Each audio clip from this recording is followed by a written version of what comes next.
Eu tenho uma amiga que vendia super guerreira, novinha, colocava queijo nos porta-malas e ia vender em Santa Leopoldina. Falei, eu vou na porta dela, ela vai me ensinar.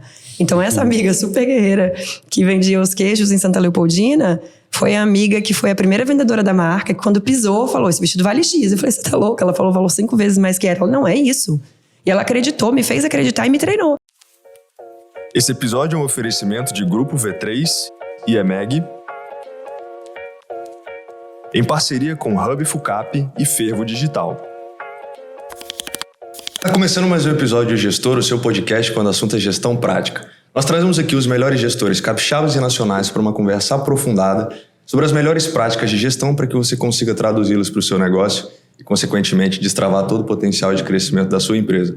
Meu nome é Bruno Rigamonte. Eu sou Gabriel Feitosa, um entusiasta das boas práticas de gestão. E se você também curte falar sobre gestão, a conhecer boas práticas, avalie se inscrever no nosso canal no YouTube e Spotify e compartilhar essas ideias, disseminar as boas práticas de gestão aí do nosso estado e do Brasil. E hoje a gente tem o prazer de receber a gestora Samira Badaró, ela que é CEO e fundadora da Lê Infância. Lê Infância, que é uma grife de uma alta costura, né, de alta costura, especializada no público infantil, e ela já atendeu clientes como Beyoncé, Débora Seco, entre outros. Samira, muito obrigado por aceitar o nosso convite. Seja bem-vindo ao Gestor. Muito obrigada, estou muito lisonjeada com o convite e tenho certeza que hoje faremos grandes conexões. Bacana. Me fala para mim, a Lê Infância nasceu em 2012, como que você identificou esse nicho, né, da alta costura voltada para o público infantil? Como que surgiu a Lê Infância?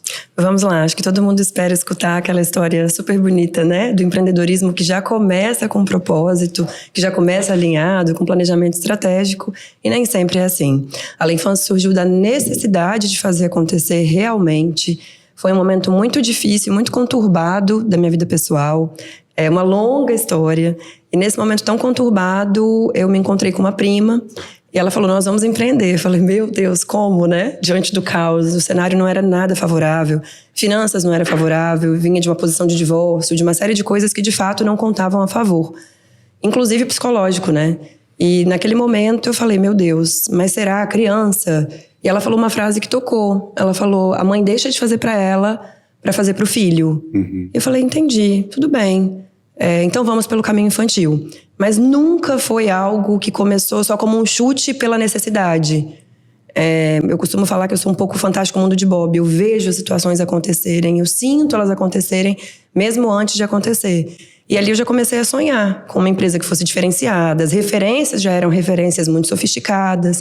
Apesar de eu, Samira, não ter um patamar que veio classicamente ali, né? Uma menina de berço, digamos assim, né? Com grandes sobrenomes, grandes aportes ou vantagens. E naquele momento eu falei, então vamos empreender no mercado de luxo infantil, porque luxo já é um nicho muito específico por si só. Uhum. E eu sempre fui muito intensa e minha intensidade se desdobra para excelência. Então, de fato, eu quis trazer excelência desde o início, mesmo quando era lá uma varandinha. Uhum. E ali surgiu a Lê Infância, surgiu da necessidade de empreender. E hoje tem todo um propósito, claro. É legal você falar sobre o personagem Bob, né, do Fantástico Mundo de Bob. Não sei se todo mundo que acompanha a gente, tem uma faixa etária ali que vai conhecer esse personagem. Verdade, vamos ver quem vai conhecer. Ele vem descendo uma escada, assim, enfim, com o seu... Velotrol. Mas ele é conhecido realmente por ser um sonhador, né? Como é que surgiu realmente essa capacidade de sonhar, mas também de conseguir conectar? Como é que foi esse processo de começar a executar esse sonho realmente? Volto a dizer, nada fácil, mas nunca pensei em desistir. Quando tudo começou a se firmar, a gente começou a se deparar com as primeiras barreiras, né? A barreira financeira, a barreira do conhecimento, eu não tenho nenhum empreendedor na família. A barreira dos nãos, foram nãos atrás de nãos. Então você tem que se sentir de fato muito fortalecido e querer muito, ser muito sonhador, até fantasioso, para se imaginar num cenário favorável onde tudo de fato não contribuía. Então foi na base da persistência que tudo realmente se realizou. Persistência, insistência, todas as palavras que provavelmente são positivas e terminam com ência, que nos levaram a construir esse trabalho. Quando eu faço esse questionamento, e aí me identifico com essa visão empreendedora, Gabriel também, enfim, empreende, empresário sua empresa tem o quê? 10 anos, né? 10 anos. A EMEG fazendo 10 anos. Eu já empreendo aí há pelo menos 6, 7 anos. E sempre tem aquele primeiro projeto, né?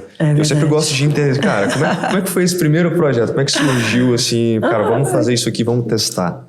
Vamos testar, foi teste literal, né? Bom, começou para ser uma marca pré-à-porter. Pré-à-porter é um termo que se usa, de fato, na alta costura. Para quando você cria coleções. Coleções pré-à-porter são coleções prontas, que já ficam disponíveis para o cliente final. E a nossa referência era 100% europeia. Mas como trazer a Europa para o Brasil por conta de clima, por conta de algumas coisas, a gente começou a estudar tecido, facções, tudo que a gente não tinha conhecimento. Entenda, você tá aqui, eu era... já fui assistente pessoal, já fui do mercado de exportação e importação, era o meu business, já fui do ramo do mármore e granito, e de repente me vejo com a necessidade de empreender por sobrevivência também, né? E nesse momento, essa marca pré-à-porter acabou não funcionando muito bem. Nós conseguimos um estilista, o resultado final das peças não eram visualmente agradáveis, então o nosso primeiro teste foi fail. Não funcionou, não agradou. E em um desses momentos, uma cliente ligou e falou que queria um vestido de festa. Eu falei, não é nosso domínio, mas tudo bem, vamos começar, vamos tentar. E nesse de tentar, esse vestido super emplacou. Eu lembro que o custo foi muito baixo, o retorno foi super viável. E aí eu olhei e falei, existe aqui uma brecha. E aí eu entendi que no Brasil, de fato, faltava um trabalho autoral, pioneiro, que prezasse por uma curadoria muito diferente de tecido, de materiais, que fosse, de fato, muito bem pensadinho para que as coisas acontecessem. E aí nós começamos com esse primeiro vestido, depois essa mesma mãe pediu 2, 3, e ali a gente viu um faturamento zero para um faturamento enorme de R$19 mil no primeiro mês. Pra gente aquilo era uma vitória, para quem não tinha nada, né? É muito engraçado, assim, você olhar a trajetória. Sim. E ali as coisas começaram a acontecer e eu entendi que eu precisava me segmentar dentro do setor de festas, que eram momentos especiais. De fato, eu entendi que a mãe deixa de fazer para ela, para fazer o aniversário de um filho, para fazer o batizado de um filho. Não sei se vocês são pais, acho que o Gabriel Sim, né? Tem 2. E a gente sabe que paternidade tem a ver com provisão, né? A gente provê coisas para os nossos filhos. E esses momentos especiais geram memórias. E essas memórias é o que a gente não quer deixar de prover. Então, ali eu entendi que existia essa oportunidade. Nessa jornada, qual que é a sua formação, Samira? Administradora. E aí, como que foi, apesar da administração, né? Nenhum curso de administração, muito pouco deles vão te preparar para ser empreendedor, né? Eles vão te ensinar, há muitas críticas nesse sentido, que eles te ensinam como ser um bom funcionário, né? Verdade.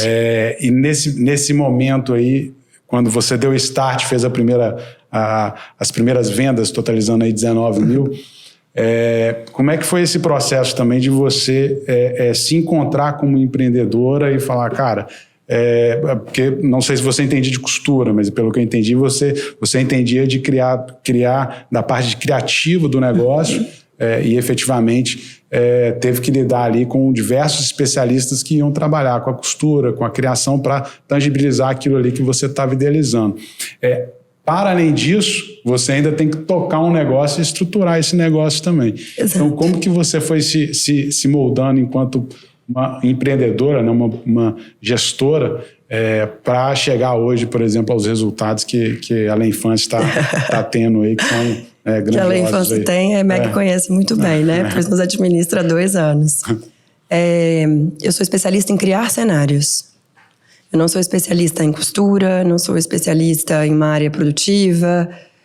Talvez eu tenha falhas como empreendedora, né? Falhas técnicas.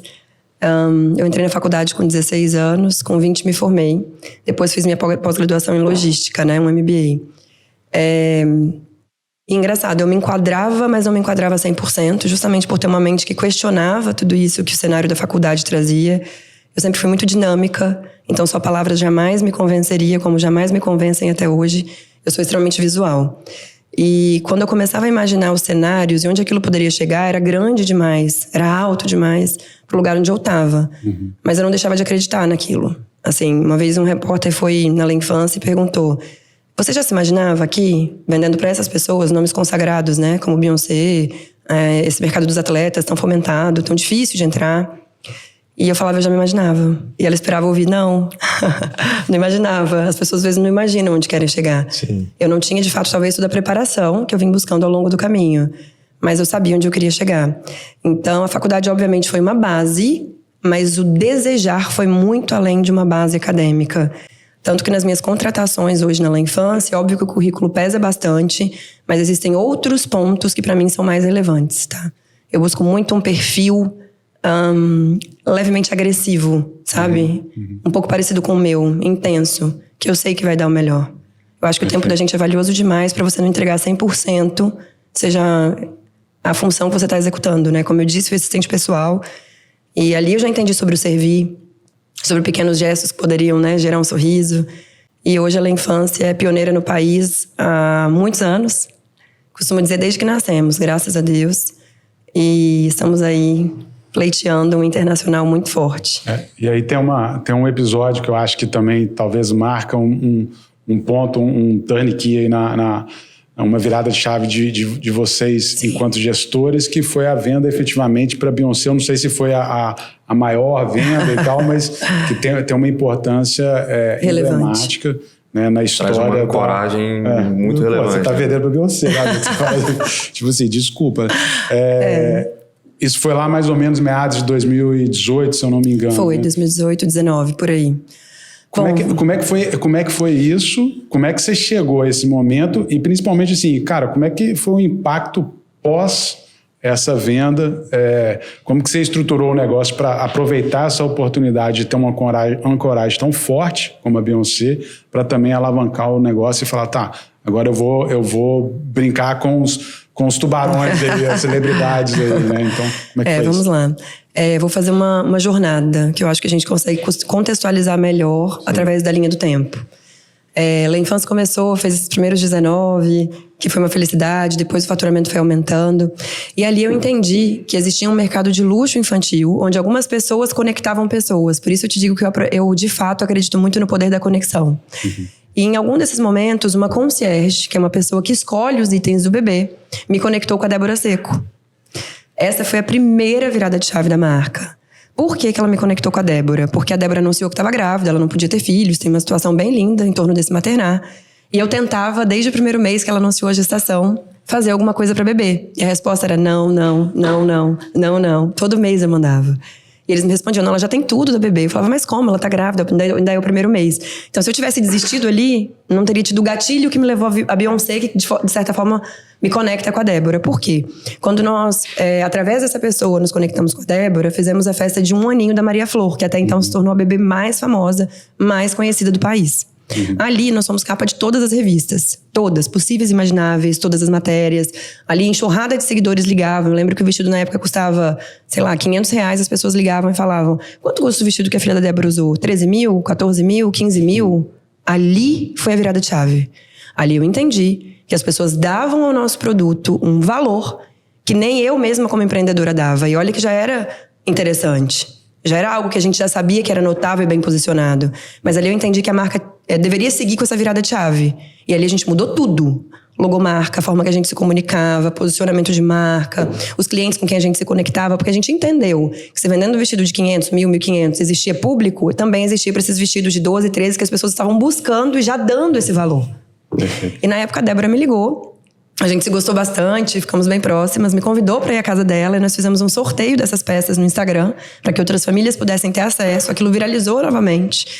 E essa conexão com a Débora se estendeu até que no primeiro trabalho da Maria Flor, que é a filhinha dela, foi ser capa de uma revista muito consagrada no mercado da moda, que é a revista Bazar Kids. Essa revista, usualmente, é distribuída em 64 países. Em uma dessas distribuições e arquivos online também, o stylist da Beyoncé nos conheceu. Foi uma capa icônica. E aí, nos conhecendo, nos passou desse projeto, da relevância do projeto, da complexidade desse projeto, do que envolvia, do sigilo, dos contratos, das entregas. Nós tínhamos pouquíssimo tempo, era Halloween. O primeiro pedido deles era Halloween, tinha que vestir a família inteira. Eu tava grávida dos gêmeos, falei, não tem jeito, eu vou a Nova York, então estamos indo. Eu poderia olhar e falar, não, gente, não dá, não é o momento. Não, a gente não tem tempo pra fazer, enfim. E meu sonho era uma parceria, né? Quem não? Que é esse arroba. E a parceria acabou não acontecendo, mas veio uma compra, tá? Então, a gente guarda com muito carinho a foto desse cheque. E a gente só pôde falar do projeto 6 meses depois de ter acontecido. Então, depois de 6 meses, nós comunicamos o projeto no nosso Instagram. Alguns veículos de comunicação altamente, né, relevantes nos contactaram de imediato. E aí as matérias viralizaram e viramos a marca que vestiram os filhos da Beyoncé E hoje vestem tantas famílias. E é importante citar, pessoal, que a gente de fato não faz essa distinção. A Beyoncé é muito importante para nós no cenário mundial. E, enfim, é um sonho, né? É um marco. Quem não quer viver. Mas a gente de fato valoriza histórias. Então, as pessoas, as famílias que nos escolhem, jamais serão mais uma. A gente brinca com isso no atendimento, com todo o treinamento, enfim. É um acolhimento sobrenatural. Eu entendo que boa parte de uma expansão comercial, via de regra, ela segue 2 caminhos principais. Ou você tem uma prospecção ativa ou uma prospecção que acaba sendo um pouco passiva, né? Muito por indicação, ou por uma pessoa que vê em um determinado local e fala, poxa, eu me identifico com isso, ou quero consumir esse tipo de produto, ou quero ter acesso a esse tipo de serviço. E aí eu vejo que esse tipo de conexão que acabou surgindo com a Débora, acabou surgindo com a Beyoncé, traz muito essa esteira de uma passividade, né? Você não está indo em busca de outros clientes, esses clientes estão vindo até você. Sim. Como que você foi trabalhando essa inteligência comercial ao longo do tempo para entender quais seriam os principais canais de aquisição de novos clientes e, consequentemente, que você tivesse o menor custo de aquisição e o maior LTV, né? O maior valor gerado em relação a esse custo que você teve eventualmente de adquirir novos clientes? Parabéns pela pergunta. Gostei bastante. Eu tenho o desafio de manter a pergunta curta. O pessoal fala que eu falo demais na pergunta e tento conectar, mas tentei ser o mais objetivo possível. Eu também não sou muito sucinta. Vamos lá. É um híbrido. A infância é um híbrido, tá? Obviamente, nós fazemos uso de um marketing de influência muito forte e que era muito mais poderoso. 2018, 2019, a entrega das ferramentas eram outras, né? O que o Instagram entregava na época não é nem de longe o resultado de hoje. Naquele determinado momento, a gente entendeu o poder que as conexões do marketing de influência nos trariam. De fato, foi uma virada de chave. Os 19 viraram 190, que viraram. E hoje a gente, de fato, tem resultados bem consideráveis. Então, nós fizemos um híbrido entre o marketing de influência, tá? Pautado na qualidade, assim. A gente sempre gostou de ser indicado com verdade. E não... A gente tem pilares muito fortes, não por pertencer. Porque hoje a marca é uma marca muito famosa. Então, tem quem consome por ego, por pertencimento, por tudo. Sim. Mas a gente gosta de ser consumido em função da arte, em função da história que é contada nas peças. Então, a infância virou um híbrido. Clientes vêm até nós através do marketing de influência. E as estratégias sempre foram escolher as influencers que comunicam o público que a marca gosta. Ou ações que comunicam o que a gente precisa no momento. Em determinado momento a gente precisa gerar branding. Então vamos para uma influencer que vai nos posicionar, mas não necessariamente vai converter em venda. Em determinado momento a marca precisa ficar mais conhecida, mais falada. Vamos para uma influencer que comunica um pouco mais o público de massa para uma questão de admiração. Então a gente tem algumas estratégias pautadas nesses pilares que não são só para cliente e conversão final. A gente tem estratégias que são voltadas para construir fãs, comunidades. Pessoas que eu atendo hoje, inclusive hoje eu fiz um atendimento assim, de pessoas que têm prints e me mostram. Em 2017 eu era alucinada pelo seu produto e eu não tinha filhos. E hoje eu tô realizando um sonho. Eu fiz um filho só para usar um produto seu, né? É quase isso. Elas me mostram as fotos de conversa com as mães. Tipo, mãe, olha isso, 2017. Então, assim, dependendo da estratégia do que a marca busca, a gente vai para marketing de influência e hoje tem inúmeras ferramentas, né? Se tornou muito mais difícil as entregas. Então, a gente faz tráfego pago, também pautado no que a gente busca no momento. Maior gargalo da marca hoje, está aqui Gabriel, que não me deixa mentir, agenda.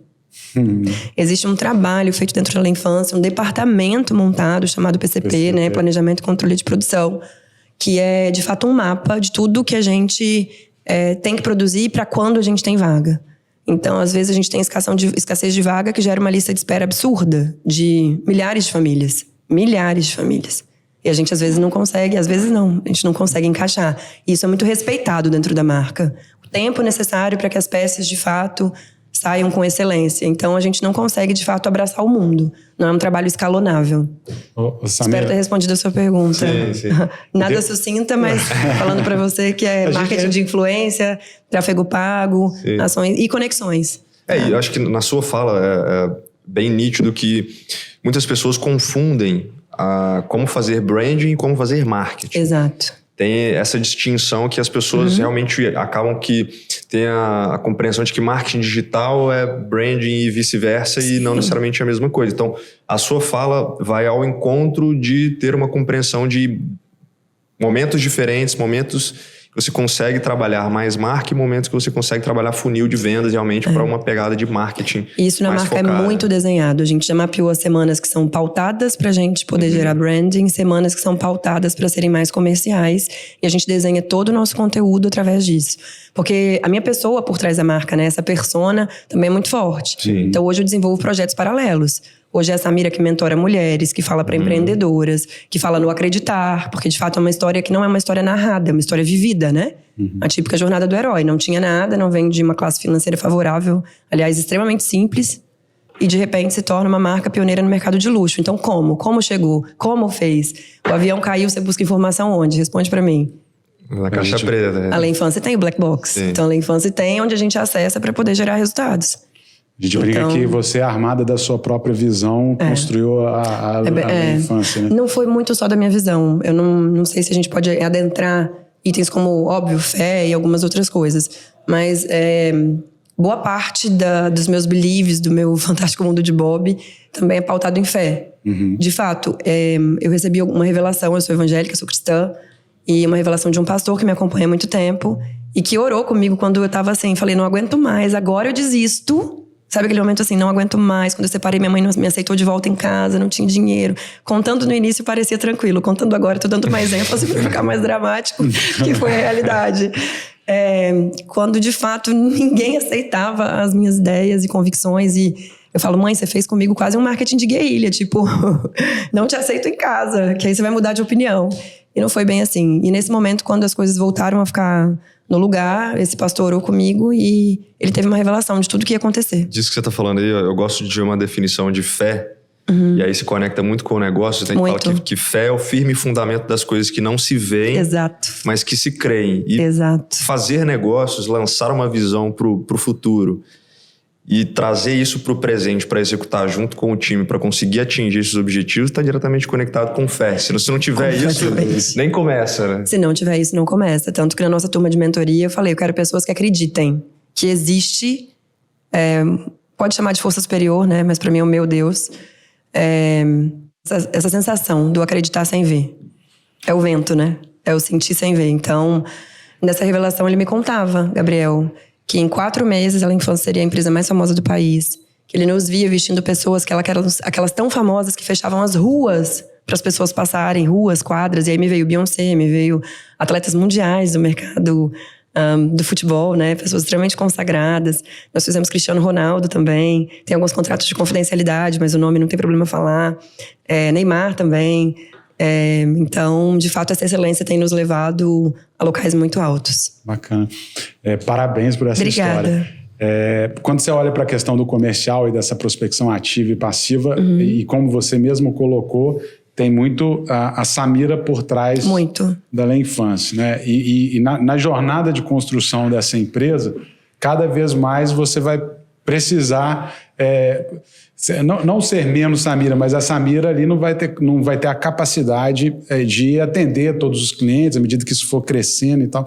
Então, quando você olha para esse desafio comercial de levar a sua capacidade de atender, de entender o que o cliente quer, de construir o sonho das mães e disseminar isso para uma cultura comercial, né, dentro da sua equipe, como que você está construindo esse desafio, como que você está estruturando uma área efetivamente comercial que dependa um pouco menos de você e que você possa ali fazer um front, obviamente, institucional, de estar nos momentos mais importantes, mas que parte desse processo também seja executado por uma equipe que você confia e que entrega os mesmos resultados que você possa entregar. Como que você está construindo essa visão comercial de longo prazo? Tá, vamos lá. Nós temos uma equipe, tá? Eu não atuo sozinha nesse front. Eu vou para esse front quando a gente, de fato, chega para mim através de uma anamnese muito completa, uma análise muito minuciosa desse cliente. E aí cada concierge, nós chamamos assim, todos os vendedores que estão na frente de atendimento, me traz clientes que têm histórias que são muito relevantes. E é engraçado, porque através das histórias você faz conversões monetárias. Começa no afetivo, vai pro monetário. E essas histórias, elas me movem. Então, assim, eu tenho um time comercial altamente treinado, exaustivamente treinado, Treinamentos onde começo do meu oi, do tom de voz, da postura ao falar com o cliente, de tudo, da energia, da voz. Às vezes eu tô no WhatsApp rindo, meu assistente fala: o que tá acontecendo? Eu falo: a energia que tá indo no WhatsApp, isso aqui tá muito bom. Parece que eu tô com você, de fato, frente a frente. Então, essa intensidade, essa vitalidade, eu já passo para esse time, além de toda a técnica. Nosso treinamento de produtos é muito profundo, eles estudam com todos os departamentos da empresa. Então imagina, se a gente tem que produzir algo, eles têm que saber o tecido, qual é a especificação desse tecido, qual a gramatura desse tecido, se mantém a temperatura corporal da criança ou não. Então, para tudo que a gente vai fazer e desenvolver, todos os produtos, a gente tem uma análise muito profunda. Nada é superficial e somente pela beleza, porque senão nós já teríamos sido engolidos. Tem que ter a parte funcional da preocupação. Então, esse time é exaustivamente treinado. Para mim, chegam clientes que nós consideramos clientes com histórias especiais. Essas são os clientes que eu vou para frente. Que são os clientes que eu me conecto, que conectam com a minha história. Eu já perdi 3 bebês, então eu acho que Deus me fez passar por situações no empreendedorismo. Essas dores do empreender, de dar errado para depois dar certo. A dor do maternar, né? Trabalhava com criança, mas não conseguia ter filho. Hoje eu entendo tudo isso, porque hoje eu atendo essas mães. Então é feito nesse departamento comercial uma seleção de clientes que vem para mim. Porque eu não tenho, humanamente falando, capacidade para conseguir, de fato, gerir todos os atendimentos da marca. Então nós temos, sim, planos futuros, planos bem ambiciosos. Na verdade, para que essa persona, né, essa mira, as habilidades, as crenças, tudo que eu valorizo, seja treinável. A gente não acredita 100%, mas a gente acredita num 90% mais técnica. Porque tem muito das habilidades pessoais também, né? Entra uma questão de você conseguir passar os valores da marca, né? Assim, um pouco do próprio propósito da marca, né? Assim, cara, por que a gente tá aqui? O que a gente quer transformar por meio dos sonhos, né? O que a gente quer entregar de momentos. Então, eu acho que E há 2 anos nós somos administrados por uma empresa externa que faz uma gestão interina. Tô dando uma risadinha porque essa persona, pela EMEG, brincadeiras à parte, foi também uma grande virada de chave, porque a infância crescia de uma forma completamente desenfreada. Não que seja ruim, mas nos trazia muito as dores do crescimento. Eu falei que até onde eu consegui, eu levei a marca. Onde eu não consegui, eu precisava de pessoas que tivessem mais domínio técnico e fossem mais capacitadas que eu nesse sentido de gestão. E a EMEG é uma empresa multidisciplinar, então eu senti ali confiança em ter melhor gestão, melhor consultoria jurídica, melhor consultoria contábil, pessoas que estavam do meu lado também me preparando como CEO de uma grande empresa, né? Porque veio dessa varanda para uma empresa com um faturamento expressivo. E o nosso plano agora com a EMEG é o comercial. Então ali a gente vai entrar com sistemas e uma série de coisas que englobam coisas que vão muito além das crenças, né? E eu vi uma vez você postando, inclusive numa viagem aos Estados Unidos, que você conseguiu estruturar a empresa pela gestão, porque você também você é uma indústria de confecção, então você faz a venda, faz o processo de costura mesmo, né, de entrega ali do produto. E se você não conseguir soltar essa parte executiva, essa parte operacional, para a sua equipe, né, para a estrutura da empresa, você realmente não vai conseguir fazer o que você mais tem de vantagem competitiva, que são os seus relacionamentos, o seu posicionamento, inclusive em mídias sociais e tal. Então, a gente vê muitos desafios dos empreendedores justamente de largar essa parte operacional ou de profissionalizar essa parte operacional e executar aquilo que ela tem a maior vantagem competitiva dela. No seu caso, claramente, essa relação que você foi construindo por meio desses sonhos que você foi entregando ao longo do tempo, né? Então, acho que foi uma iniciativa... O que os empreendedores têm dificuldade de largar, eu queria largar a todo preço. Já estava custando a saúde. Porque eu sou controladora, eu já tenho esse perfil. E às vezes quem é controlador tem o perfil de achar que faz melhor que todo mundo, né? E aí você cai do cavalo, porque tem pessoas que te surpreendem no meio do caminho e fazem melhor que você. E foi aí o momento onde eu decidi contratar essa gestão interina. Mas contratar também não é fácil. Tem que ser uma empresa que vai entender o seu DNA, que vai incorporar essa injeção do quem é você. Isso tem que ser respeitado. Então, o que eu entendi e foi muito criteriosa essa escolha para mim, é que o meu DNA não poderia ser mudado. Isso a todo momento estava em pauta. A Samira não poderia ser freada, né? Eles me apelidam carinhosamente de... difícil de frear, Samira. De furacão. Eu desenvolvo ideias, estratégias, negócios, empresas com uma facilidade ímpar. Por isso eu quero abrir uma hold. Mas a gente, de fato, tem um projeto muito ambicioso para a marca para os próximos 2 anos. Muita coisa está por vir de forma muito estruturada. Então, nosso próximo setor, que recebe todos os investimentos e olhares, é comercial, e uma integração muito forte com o marketing, pautado em uma comunicação 5.0, que ainda é muito jovem no Brasil, pouco se fala sobre. Contratamos uma empresa de Portugal e vamos comunicar sentimentos ao invés de produtos e chegar aonde a marca não chega. Quando a gente fala de expansão, a gente percebe que a gente pode ir para uma veia comercial, a gente pode estar no mesmo local e fazer uma expansão da marca. Sim. E conseguir fazer essa distribuição. Então, uma expansão por distribuição, mas estando num local físico específico. Ou a gente pode fazer uma expansão que vai sendo um crescimento regionalmente, você vai criando pontos de interação. E a gente, quando vai para o mercado da moda, principalmente, não especificamente da infância, a gente tem diversos tipos de experiências que são oferecidas ao público em geral, mas que muitas dessas empresas utilizam o canal digital como a maior forma de ter o retorno financeiro, né? Sim. E esses pontos de conexões são apenas um ponto de experiência para o cliente entender se aquele produto faz sentido para ele ou não, mas toda a transação acaba ocorrendo por via de e-commerce, né? Como eu entendo que o projeto de vocês vai para uma via de personalização muito grande, eu gostaria de entender como que vocês enxergam esses desafios de crescimento, quer seja de uma forma de distribuição, e sendo obviamente numa escalabilidade maior e eventualmente perdendo personalização, ou se vai para uma via realmente de trabalhar o que você está dizendo, de sentimentos, uma percepção de marca muito densa, muito forte, com inserções pontuais em momentos pontuais e não necessariamente por uma via de escalabilidade muito forte. Muito interessante novamente. Tô gostando das suas perguntas. Está acessando o profundo e está me despertando a expressar de forma muito clara o que eu imagino para a marca no futuro. Legal. Eu dividi a marca em alguns patamares. Certamente a personalização sempre existirá, que é esse momento especial, né? Que é aquele momento que é inegociável. Pronto, esse momento existe. E eu entendi que nós poderíamos não perder personalização e escalonar. E se eu falo mais que isso, eu te dou grandes spoilers. Mas é possível manter o DNA da marca, e é aí que está um desses braços que vai para o internacional, que é manter o nosso DNA, que ainda inclui personalização, e levar esse design tão afetivo, tão específico, de uma forma onde a gente consiga alcançar mais pessoas devido ao poder da marca matriz. A gente chama La Infância de marca matriz, e a gente está dividindo essa marca matriz em alguns pontos. La Infância e marca matriz, com investimentos bem relevantes em marketing, comunicação de sentimento, comunicação 360 graus, super humanizada, comunicação que faz com que você crie produtos que vão onde você realmente não vá, que comunique sentimento. Isso cria enorme conexão, que cria desejo.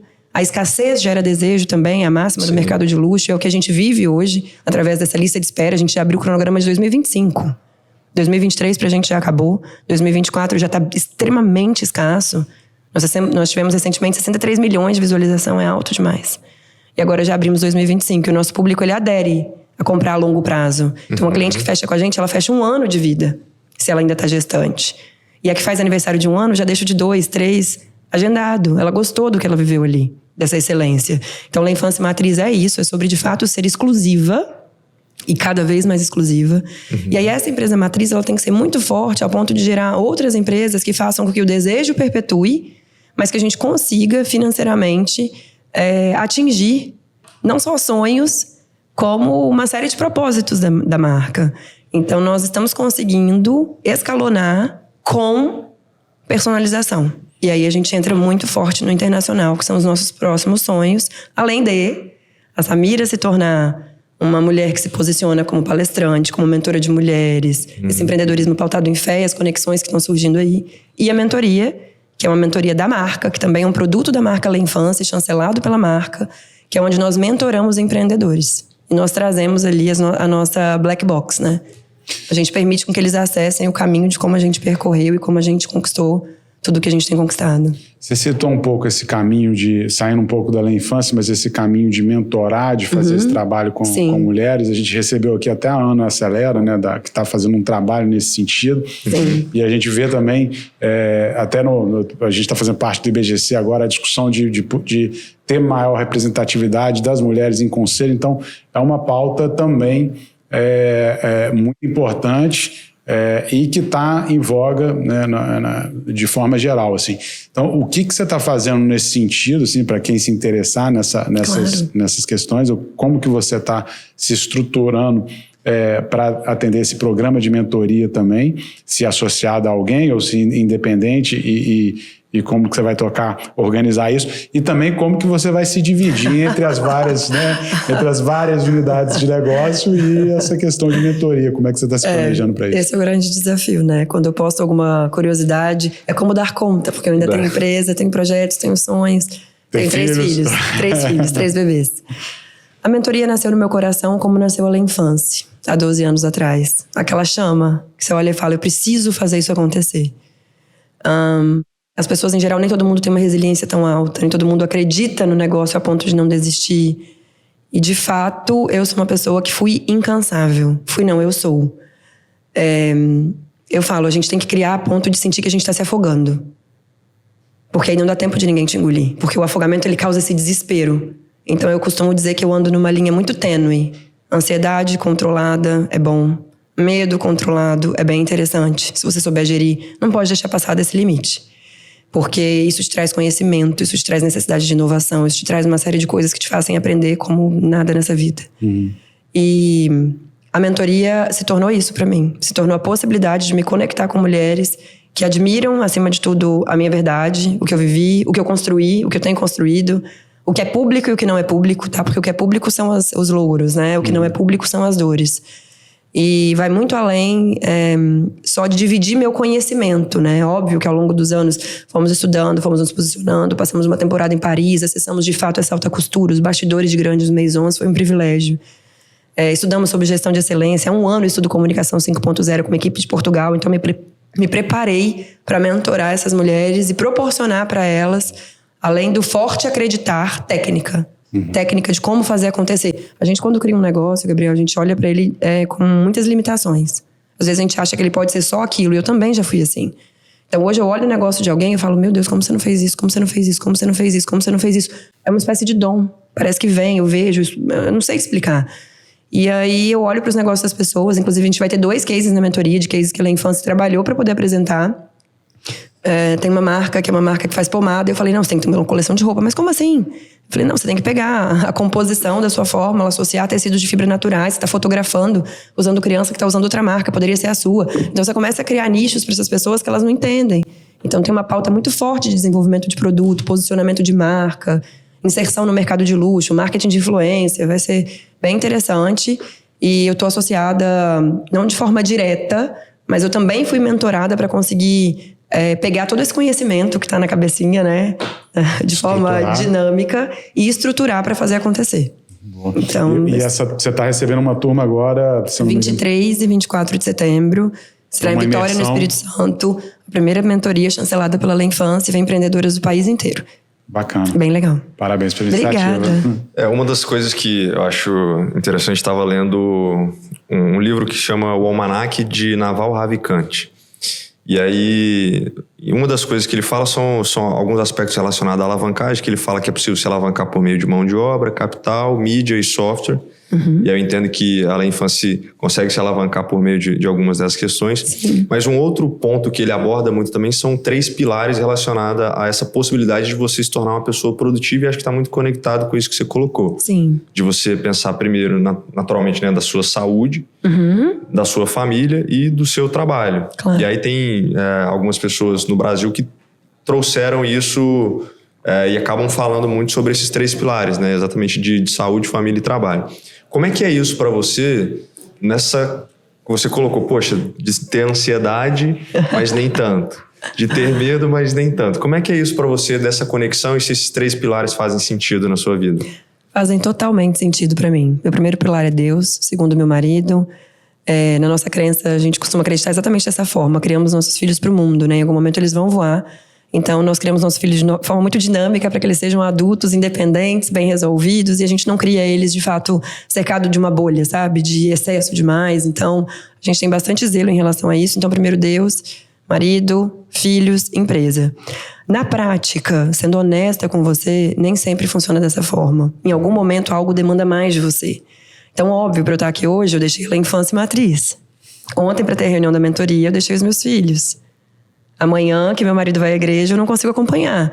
Então, tem momentos que exigem muito, e todos eles exigem um pouquinho, e tem momentos onde eu consigo equilibrar perfeitamente os meus pilares. Mas não é sempre. Se eu falar pra você que é sempre, eu acho que eu posso escrever um livro, ele vai ser best-seller do mundo. Porque esse equilíbrio é o que a gente mais busca. É o que eu busco. Mas... e é engraçado, assim, não me entenda jamais como prepotente. Antes, toda essa entrega era por finança.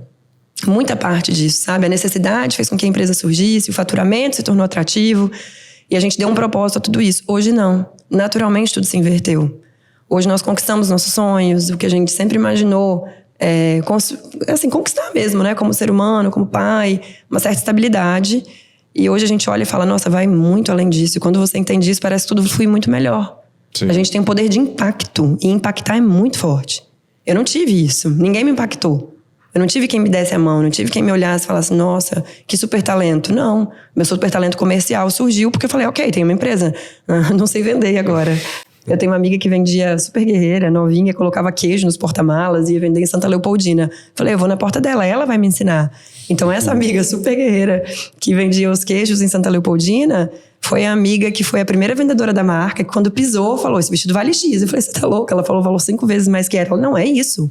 E ela acreditou, me fez acreditar e me treinou. Uhum. Então ali eu entendi todo esse potencial que tinha dentro de mim. E voltando à raiz da pergunta, eu acho que cada hora exige um pouco mais de você e tá tudo bem. Desde que não chegue ao fato, de fato, a um momento onde você fale, nossa, passou do normal pra mim. Tá me despertando gatilhos que eu posso ter um burnout, alguma coisa. Hoje eu tô rouca. Ontem eu fiquei em atendimento o dia inteiro. Mas tá tudo bem pra mim.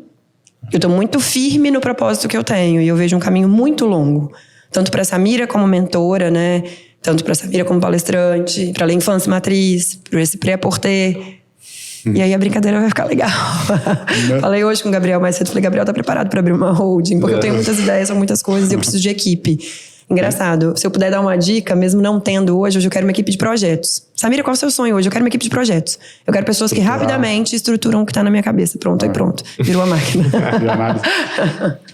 Já que a gente entrou nessa esfera familiar, né? Familiar e pessoal. Sim. E aqui, fazendo um adendo a essa provocação que você falou, né? De família, saúde e aí profissionalmente você conseguir entregar, acho que sempre é um desafio de você equilibrar isso tudo. Então, às vezes você vai... Eu acho que enquanto a gente é mais jovem, a gente acaba deixando a parte de saúde um pouquinho mais para depois e priorizando família e trabalho. Eu, pelo menos, estou nessa fase. Aí eu já não estou ficando mais tão jovem, eu já estou falando, cara, é melhor preocupar um pouquinho com a saúde. Mas no âmbito pessoal... Você também tem o seu marido, seu companheiro, sim, atuando enquanto sócio, né? Dentro do projeto da L'Enfance. Quais são esses, em ordem, já que a gente está tratando da questão pessoal, quais são esses desafios, né, de ter o seu marido enquanto sócio, né? E o que isso traz de vantagem também competitiva para vocês aí? E olha que essa pergunta nem é casca de banana, é só para ver como é que é. Essa pergunta. Vou ser muito sincera. É muito desafiador trabalhar com um cônjuge. Para nós Nós somos pessoas completamente diferentes, vindas de realidades diferentes. Nossos pontos de conexão são bem divergentes em algumas coisas, mas os pontos de conexão tiveram que ser ressaltados. Então, se não fosse o Conrado, a L'Enfance simplesmente não existiria. Porque quando nós nos conhecemos, a L'Enfance estava bem pequenininha e ele é um gênio da matemática, formado no INSPER, ele é de fato muito bom. Ele fez algumas contas, tinha acabado de namorar, ele falou, olha, a L'Enfance tá falida muito antes de começar, tá? Assim, desiste, tá muito falida. E naquele momento ele fez um aporte financeiro, pautado em confiança. Eu falei, como eu pago? Ele, não, você tem caráter, confiança, enfim. E as coisas começaram a dar muito certo. Eu acho que esse gatilho de alguém acreditar, como ninguém estava acreditando, fez com que eu quisesse provar para mim, para o mundo, para ele, de que era possível. Então, esse gatilho despertado através desse aporte financeiro, dessa confiança e dessa pessoa que assumiu completamente o back-office foi, assim, surreal. Eu sou uma mente muito criativa. Os departamentos que estão sobre minha gestão hoje marketing, criação, comercial. E toda a parte burocrática de uma empresa está com ele. E eu preciso disso. Se você me falar, Samira, você tem que resolver contas, contabilidade. Eu falo, não, acabou. Acabou meu encanto, né? Porque a parte burocrática do empreendedorismo, ela é maçante. Ela exige muita atenção. Sim, principalmente quando você cresce exponencialmente algumas vezes ao ano. Não era assim, me preparei para poder crescer 238%. Não era assim. Era cresci, e agora como eu resolvo? Como eu entrego? Então ele foi peça-chave. E é peça-chave na fé também, né? Então a nossa empresa é pautada nisso, assim, numa entrega sobrenatural dele, fazendo um administrativo, hoje bem conciliado à EMEG, e eu nesses outros fronts. Então funciona bem. Aprendemos a respeitar os limites. Onde cada um é muito bom, é onde está a área de atuação. É legal da gente ver que a gente já está indo aí para mais de 60 episódios e 60 histórias, 60 empreendedores, né? E geralmente quem vai numa jornada empreendedora vai conseguindo criar alguns pilares de complementaridade em relação a perfil, em relação à capacidade de execução, em relação a momento de entender quando é necessário, por exemplo, trazer alguma expertise externa por talvez ali, ou por não ser aquilo que os sócios inicialmente, ou a equipe que está ali inicialmente não é a expertise de cada um e é preciso trazer ali uma visão externa realmente para trazer esse aspecto complementar para o negócio.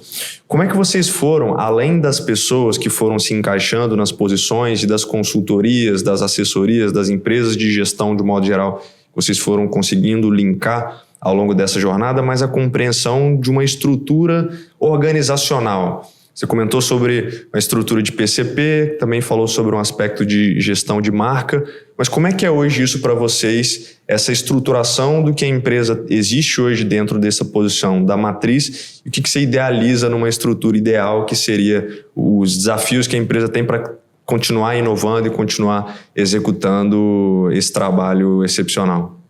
Legal.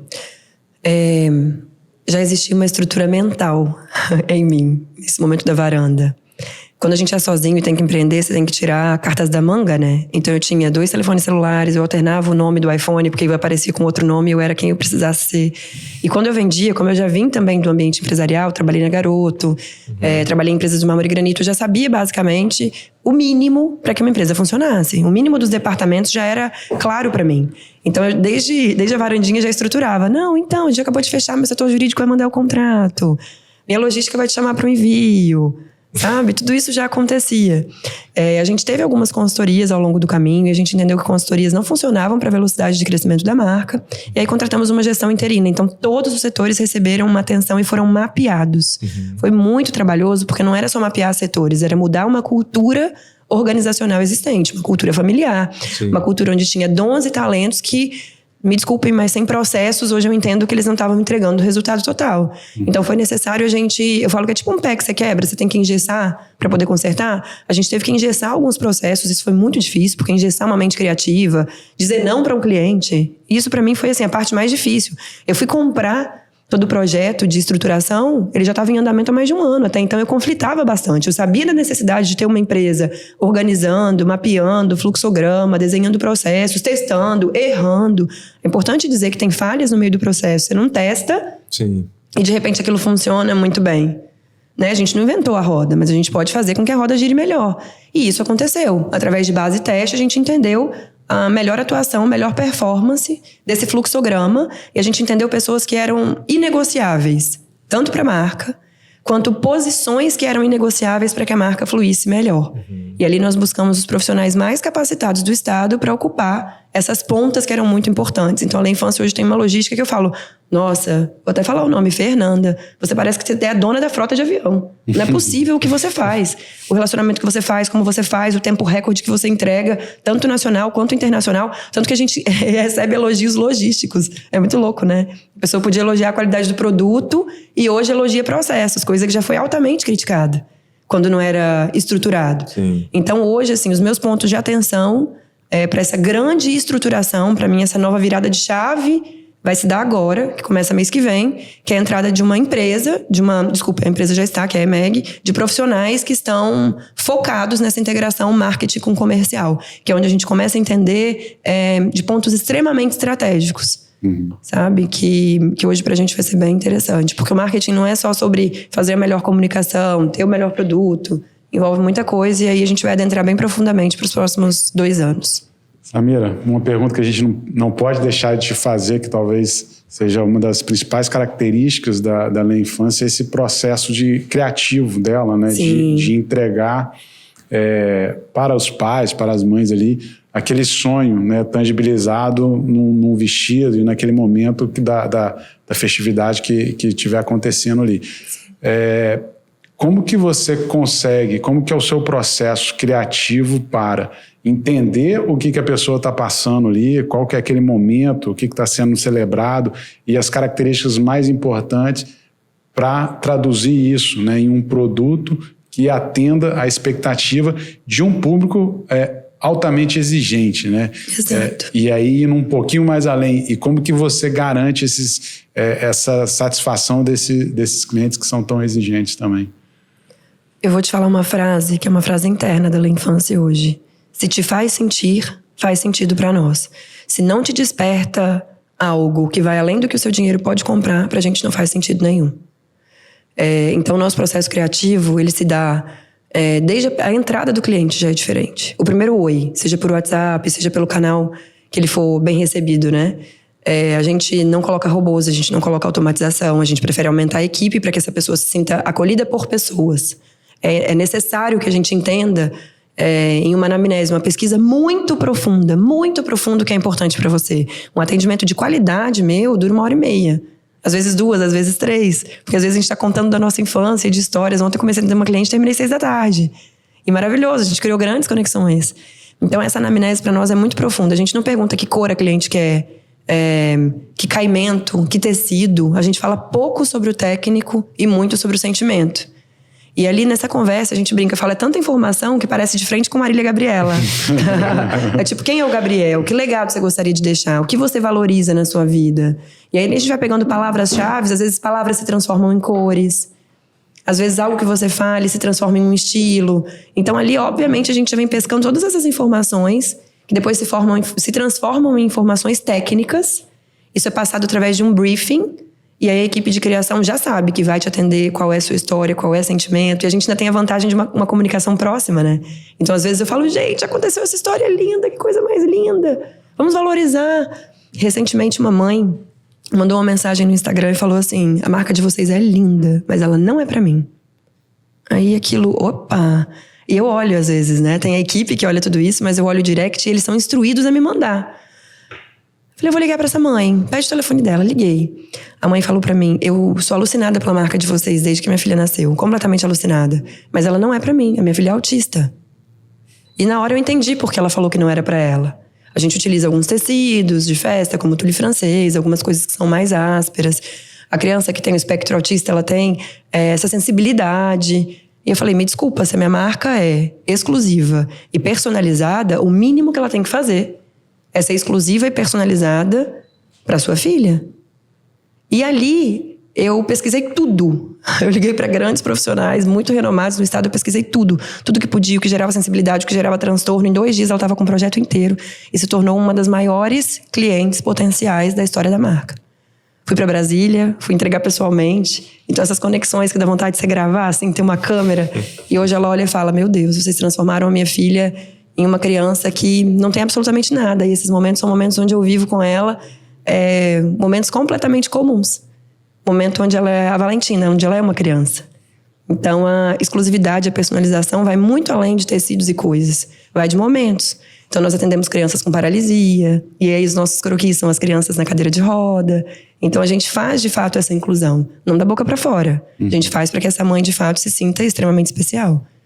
E assim é o nosso processo criativo. Eu, particularmente, me identifico muito com você, exatamente nessa capacidade de compreender um mundo muito complexo e tentar traduzir ali da forma mais densa possível e ir fundo nisso. Sim. Mas de realmente só deixar uma coisa que eu vou falar assim, poxa, eu acho que está minimamente pronta quando eu ficar satisfeito de que aquilo vai atingir aquele determinado objetivo. E acho que essa capacidade de conexão se traduz muito em capacidade de criação. Sim. Tanto que eu gosto muito de reformular a palavra criatividade para combinatividade, que é você ter a possibilidade de combinar diferentes perspectivas e essas diferentes visões, essas diferentes combinações fazem com que você seja um profissional, uma pessoa mais criativa. De onde você entende que existem essas combinações ou de onde você tira essa possibilidade de abstração ou de conexão ou de imaginação para que isso possa se traduzir em projetos mais criativos e, consequentemente, mais dedicados àquilo que as pessoas realmente desejam? Forte essa pergunta.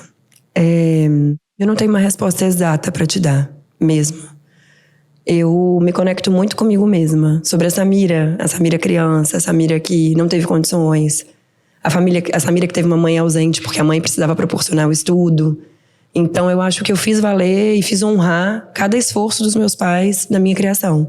Então eu me conecto muito, não de uma forma saudosa ou de uma forma triste, mas com essa pessoa que não teve condições e atende pessoas que têm. E o que eu quero levar para elas é que é muito além do que elas podem comprar, como eu te disse de novo. Então eu me conecto com essa pessoa que quer levar, de fato, um sonho palpável e real para você.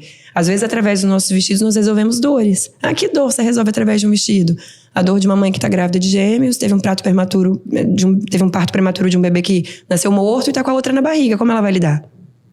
Como ela vai fazer um enxoval de uma gêmea que está viva na barriga e ela acabou de parir uma gêmea morta? Eu converso com essas pessoas, eu me conecto com elas. E essa sensibilidade extrema se deu através da capacidade que eu tenho de transformar as histórias das pessoas em algo muito sensível para mim e para a marca. Então eu estou o tempo inteiro muito atenta. Apesar de gostar de falar, de gostar de me comunicar, eu escuto muito. E eu acredito muito no sobrenatural. No sobrenatural de Deus, assim. Às vezes eu tô sozinha e eu falo, nossa, não é possível que eu pensei isso. Como? Ninguém pensaria isso. Não é possível, eu pensei. E aquilo já vai pro papel, e aquilo vai de forma intensa. A gente precisa comunicar isso, fazer isso, pensar aquilo. Então, acho que é uma junção mesmo, assim. Essa combinação entre o dom, entre esse sobrenatural e essa sensibilidade de mostrar para as pessoas que o mundo vai muito além do que está diante dos nossos olhos e das nossas condições. Perfeito. Samira, quando você olha para a gente fechar esse papo, quando você olha para 2030, 2040, como que você está enxergando na infância, apesar da gente já ter falado aqui de algumas iniciativas, mas como que você imagina, projeta a empresa e em que papel você se vê nessa visão de longo prazo aí? Não me vejo aposentada. Conrado, nessa hora vai ter um piripaque. Mas eu me vejo bem posicionada, extremamente bem posicionada. Assim como a gente sonha, né, com grandes maisons de luxo, a gente tem um trabalho que eles não têm, inclusive. Eu espero que seja uma marca com branding muito forte, com comprometimento surreal, e eu espero ter algumas vivências internacionais. Assim, quero morar fora, quero atender esses clientes bem relevantes e quero ter um pouco mais de tempo onde eu consiga, de fato, me conectar com pessoas e pensar novos negócios. Tá? Eu quero muito mais pro lado onde eu inspiro pessoas, onde eu mentoro pessoas, coordeno, ajudo, do que, de fato, a Samira que tá mão na massa ali. Acho que a Infância Matriz sempre me terá, tem meu coração. Estarei ali o tempo inteiro, assim, presente de coração. Mas eu quero uma equipe muito qualificada que siga os meus insights e o meu DNA sem que, de fato, exija tanto da Samira 100% presente. Então vai ser, eu me vejo híbrida. Eu vejo na Infância Matriz, na Infância Europa, na Infância. Mas me vejo bem ativa, digamos assim, sonhando. É uma jornada realmente muito inspiradora. Eu tenho certeza de que todo esse trabalho de mentoria de todas as pessoas que vão passar por esse processo em conjunto com você vão conseguir te ouvir. E naturalmente você, como uma boa ouvinte, também vai conseguir escutar essas histórias e traduzir em cada vez mais capacidade de potencializar outros negócios, outras pessoas, outras mulheres que possam ser empreendedoras também. E eu tenho certeza de que o sucesso de que vocês conseguiram alcançar até hoje é apenas uma ponta do iceberg que realmente tem um potencial enorme. E, enfim, parabéns pelo trabalho que vocês têm executado, pelos resultados. Obrigada. Tenho certeza que todo mundo que está ouvindo, né, está assistindo esse episódio, vai conseguir tirar muitos insights para conectar na jornada empreendedora também. É isso mesmo. Eu falo sempre assim na equipe, eu falo vitorioso é quem vai até o fim. Então, como você vai chegar nesse fim, é uma escolha, né? Você pode chegar, não aguento mais, mas estou no fim, e essa sou eu. Ou, de fato, você pode chegar no fim e ver que realmente é o fim. Então, eu quero deixar um legado, eu quero deixar uma base sólida para os meus filhos. Óbvio que eu sonho que eles assumam esse business. Não vai ter essa pressão, brincadeira.